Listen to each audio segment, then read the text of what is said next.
Continuamos con nuestra entrevista con Fernando, el doctor Fernando que hizo su licenciatura, como aquí le pudiéramos llamar, en México en medicina. Estábamos tratando el tema del terremoto de Haití y luego que le afectó a Cuba. ¿Cómo la preservación qué preparativos tuvieron en Cuba para detener la epidemia de cólera? Bueno, desde que se supo que ya estaban las epidemias en Haití, obviamente por las corrientes que hay en el Caribe y todos sabían que había una corriente que regresaba de Haití hacia Cuba. Entonces pusieron unos hisopos en el mar, en los ríos, que detectaran cuando viniera el vibrión hacia Cuba para el vibrión es el vector es como tal la bacteria, uh-huh. Vibrión cholerae. Entonces se detectó cuando llegó. Desde un principio se encontró el caso que hubo, que fue el que tomó agua de un río directamente. Qué impresionante. Porque allá sí se acostumbra, pues los ríos son limpios y se acostumbra así tomar el agua. Entonces, tomó agua del río, se enfermó y de ahí empezó, pues, la cadena. Empezó a enfermar, empezó,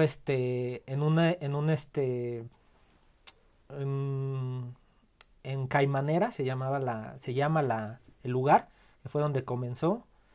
De ahí llegó hasta lo que fue a Guantánamo y no salió porque se hizo el cerco epidemiológico donde la provincia se selló para evitar la salida de esta enfermedad. Allí una de las formas de detenerla es que cada puerta que tú cruzabas estaba un oficial con un bote de cloro para lavarte las manos con cloro y así no se propagara la enfermedad. No nada más son, como les decía, las noticias de las agencias no son nada más la realidad. Para ambientarnos te voy a presentar a ti y a los... Bueno, decías que sí conocías la película Fresa y Chocolate. Fresa y Chocolate, sí. Que le dio una extraordinaria calidad, se la recomiendo a nuestros radioescuchas y videoescuchas. Y vamos a escuchar del track de esa película, el track que se llama Vienen de todas partes, es el 21, y es de José María Vitier, es extraordinario compositor cubano. La van a poder disfrutar, vienen de todas partes porque es lo que le digo que yo estoy de a 6 con la calidad que tiene de enseñanza para poder integrar, ¿cuántas nacionalidades? 144. 144 para poder dar clases. Esto es un orgullo para Latinoamérica, escuchemos el tema.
Y seguimos la plática con Fernando. ¿Te sientes a gusto con la capacitación que tuviste?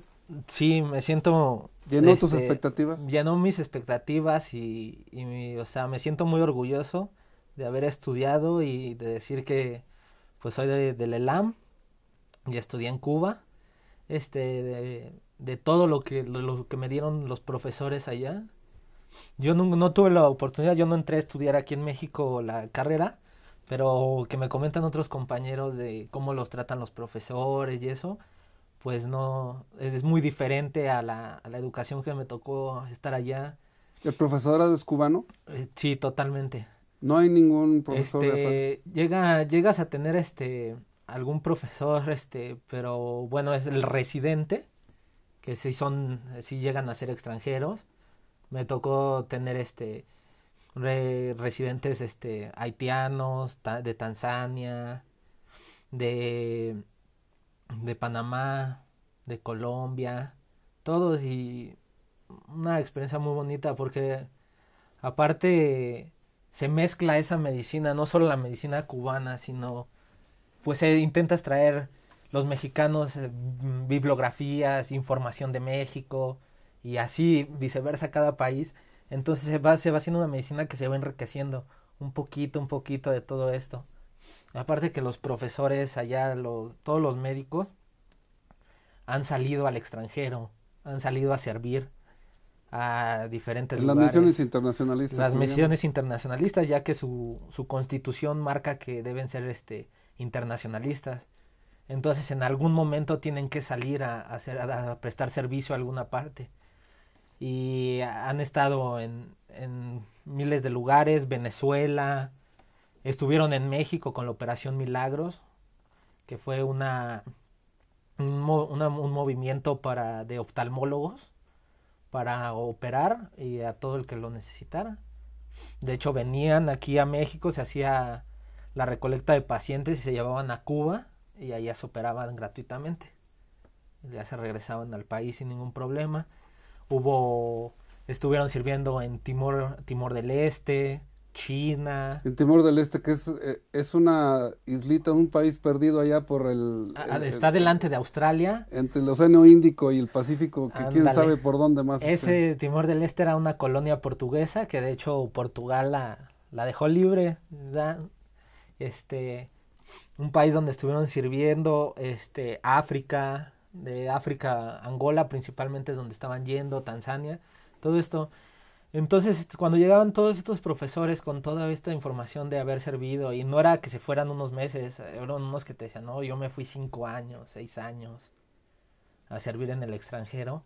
Entonces venían con una recolecta de información, de otra forma de ver la medicina. Con muy orgullo diferente. Lo decían.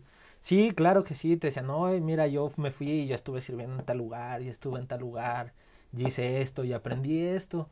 Entonces ya eran unas personas que tenían muy enriquecida su medicina. Había unos que te platicaban, no, a mí me tocó estar en tal lado, por decir algo, Angola, y me tocó conocer a los Médicos Sin Fronteras, y eran y venían hindús y franceses, ¿no? Y conocí unas eminencias médicas y intercambiamos, y van enriqueciendo esa medicina y la regresan a su país. Yo cuando llegué, mis primeros profesores iban regresando a Cuba, venían de Venezuela. Entonces ellos nos platicaban, no, pues que yo ya me estaba yendo muy bien allá y no sé qué. Bueno, y entonces ¿por qué regresa? Y ellos nos decían, porque mi país me lo pidió, que me necesitaba, así que regresan a su país.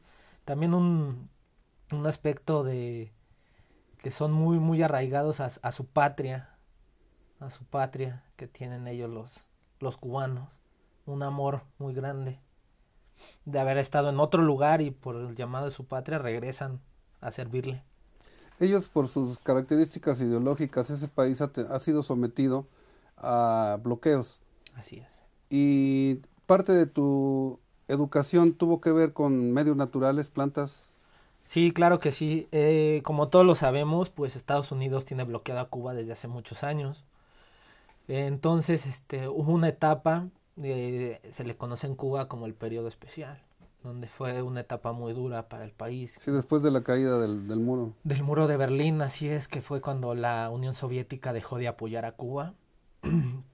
Entonces, fue entonces donde hubo una escasez muy grande de medicamentos. Los médicos pues tenían el conocimiento, pero no había con qué trabajar. Entonces tuvieron que buscar alternativas con qué trabajar. Y una de ellas fue pues la medicina natural, porque pues, las plantas ahí estaban a su servicio. Solamente era empezar a utilizarlas. Entonces empezaron a hacer lo que son los fitofármacos, las microdosis ya de los concentrados de las hierbas. Fue como se empezó a integrar para el control del diabético, del hipertenso, de crisis nerviosas, XN cantidad que podemos tratar con la herbolaria. De hecho, hay un oso cuando lleva la carrera, lleva una materia que se llama MNT, que es Medicina Natural Tradicional, en la cual se nos enseñan el uso de fitofármacos, que, como repito, son las hierbas ya en un concentrado, que se pueden utilizar en diferentes patologías. Cuando cursa uno, le dan hasta unas hojas que vienen los equivalentes, que te dice, por decir, captopril, el equivalente en hierba sería la caña santa, y así sucesivamente, cómo lo debes utilizar, y al igual que como cualquier medicamento, tiene su posología, su farmacocinética, su farmacodinamia, porque al igual que con los medicamentos de patentes, de ahí fue donde surgieron los medicamentos de patentes, ya que encontramos los mismos componentes en muchas hierbas, ¿no? Por poner un ejemplo, el ácido acetilsalicílico lo podemos encontrar en el sauce blanco, que es la aspirina. Y entonces, todos estos conocimientos nos los dieron a nosotros, y también nos enseñaron un poco de lo que fue acupuntura, moxibustión. La moxibustión tan utilizada en la medicina china. Así es, como te comentaba, de lugares donde sirvieron los médicos fue en China.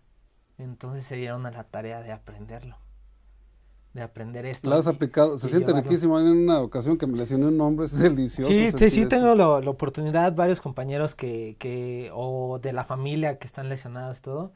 También el uso de las ventosas, unas ventosas, moxibustión, el uso de cremas, todo esto que se dieron a la tarea de darnos esa formación, que no están cerrados que existen esos medicamentos, como muchos médicos dicen, esa hierba, ¿de qué te va a servir? No, sino ellos no lo veían como un estorbo, ¿no? Sino un arma más para tu arsenal como médico, porque no te limitas, tienes formas de usar muchas cosas. Estimado radioescuchas, estamos escuchando al doctor Fernando, que fue formado en Cuba. Toda esta información la pueden encontrar en www.sonriete.mx. Estamos también en video para que lo conozcan, cómo es un niño insoportable, y afortunadamente lo tuvimos fuera de México para poder estudiar esto. Retomamos el tema, Fernando. Cuando yo estoy dando clase, yo doy ética profesional en la facultad, siempre establezco una diferenciación entre lo que nosotros como profesores universitarios le damos a los estudiantes. Es decir, les damos herramientas para que puedan solucionar casos que la gente va a llegar y le va a proponer en su determinada especialidad. X, arquitectos, ingenieros, médicos, abogados. Pero hay un requerimiento especial que es el tiquitiqui de la ética que debe estar presente en cada individuo, en donde esas herramientas que les damos no son para la generalidad, porque incluyendo, como tú decías, a partir del tercer año que empiezan a trabajar, el paciente tiene ciertas limitaciones para poder decir lo que siente, en este caso hablando de la medicina, y también el doctor tiene cierto impedimento. Si tiene un dolor de cabeza no puede, hay ciertas limitaciones cuando tratas al ser humano. Entonces esa es la primera. Y luego la siguiente es que no se van a poder solucionar todos los problemas de la ingeniería ni todos los problemas de la medicina por más que se quiera. Y el resultado ético es que el responsable universitario tiene que decir, no puedo, inténtele por otro lado. Ojalá sigan habiendo estas alternativas de educación, porque yo platicaba, Fernando, cómo la iridología y la medicina natural, los baños de agua fría, en Checoslovaquia, bueno, lo que era Checoslovaquia, hay un lugar que se llama Marienbad, en donde te dan rutas para que tomes agua en determinado punto, que es la hidroterapia, pero también el tomarla, para si estás enfermo de los riñones, sigues esa ruta, si estás enfermo de estómago, sigues esta ruta, si son los nervios tal. Sí. Pero ese era el sistema socialista. El sistema socialista podía integrar lo que a ti te ha tocado en sus facultades de medicina, integrar la medicina natural, saber utilizar la térmica del cuerpo, el agua fría, el agua caliente, saber tomar cuánta cantidad de agua se toma. Y ojalá sigan habiendo, fuera de términos ideológicos, esta oportunidad que tú has tenido de formarte en la medicina natural. ¿Cómo decías la materia que llevabas? MNT, Medicina Natural Tradicional.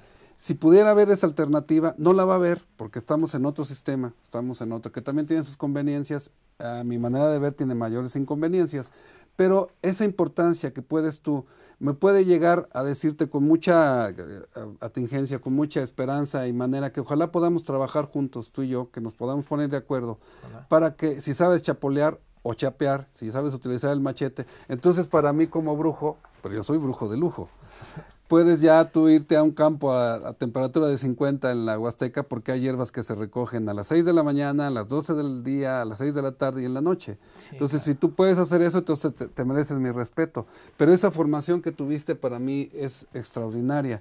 Y como decías tú, que te pudieron integrar ese orgullo de la formación, pero también el orgullo de la solidaridad.